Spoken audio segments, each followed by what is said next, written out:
ഹരേ ഗുരുവായൂരപ്പാ ശരണം. കണ്ണന്റെ ഒരു കൊച്ചു കഥയുമായി വീണ്ടും ഇതാ നമ്മൾ ഒത്തുചേരുന്നു. കഥാരചന ശ്രീമതി ശോഭന കെ, അവതരണം ദിവ്യ വിനോദ്.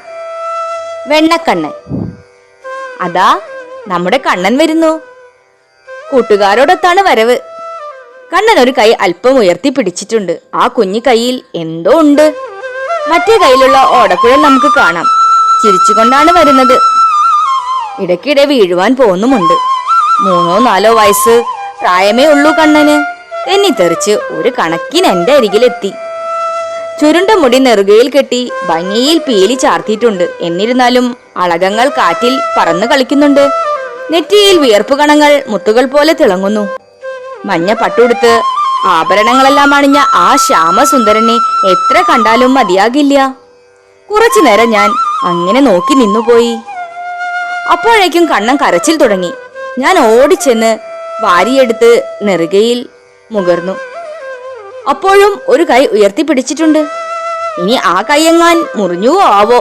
കളിക്കുന്നതിനിടയ്ക്ക് എന്തെങ്കിലും പറ്റിയാൽ ഇടയ്ക്ക് ഓടി വരാറുണ്ട് കണ്ണൻ. എന്താ എന്റെ ഉണ്ണിക്ക് പറ്റിയത്? കണ്ണൻ ഒന്നും മിണ്ടാതെ കരച്ചിൽ തുടർന്നു. അപ്പോഴാണ് കൂടെയുള്ള ഒരു കുട്ടി പറഞ്ഞത്, യശോദാമ്മ തൈര് കലക്കിക്കൊണ്ടിരിക്കുമ്പോൾ ഒരു ഉരുള വെണ്ണയും വാങ്ങി കൊണ്ടാണ് വന്നിരിക്കുന്നത് ഇവിടുത്തെ പൂച്ചയ്ക്ക് കൊടുക്കാൻ. നല്ല വെയിലത്താണ് ഓടി വന്നത്. വെണ്ണയെല്ലാം കയ്യിലിരുന്ന് ഉരുകിപ്പോയി. കണ്ണൻ അത് മനസ്സിലായില്ല. ചെറിയ കുട്ടിയല്ലേ, ഇനി എന്തു ചെയ്യും?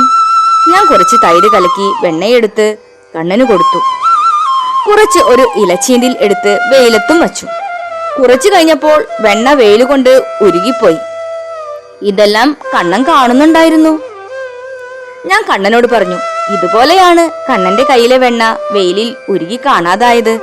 കണ്ണന് കാര്യം ബോധ്യമായി. കണ്ണൻ ചിരിച്ചുകൊണ്ട് കയ്യിലെ വെണ്ണ കഴിച്ചു. എനിക്ക് വെണ്ണ പുരണ്ട ഒരു ഉമ്മയും തന്നു.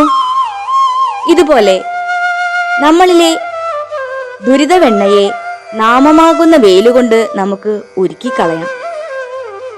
ഒന്ന് നാം അറിയണം, കണ്ണൻ എവിടെയോ ഉള്ള നമ്മുടെ കാര്യസാധ്യത്തിന് വേണ്ടി വിളിക്കുമ്പോൾ വരുന്ന ഒരാളല്ല.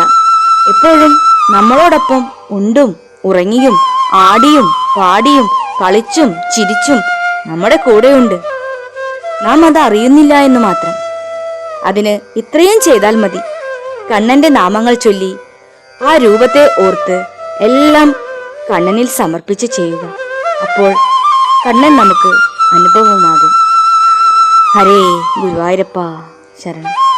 എൻ്റെ കണ്ണന് വേണ്ടി സമർപ്പിക്കുന്നു. ഹരേ കൃഷ്ണ.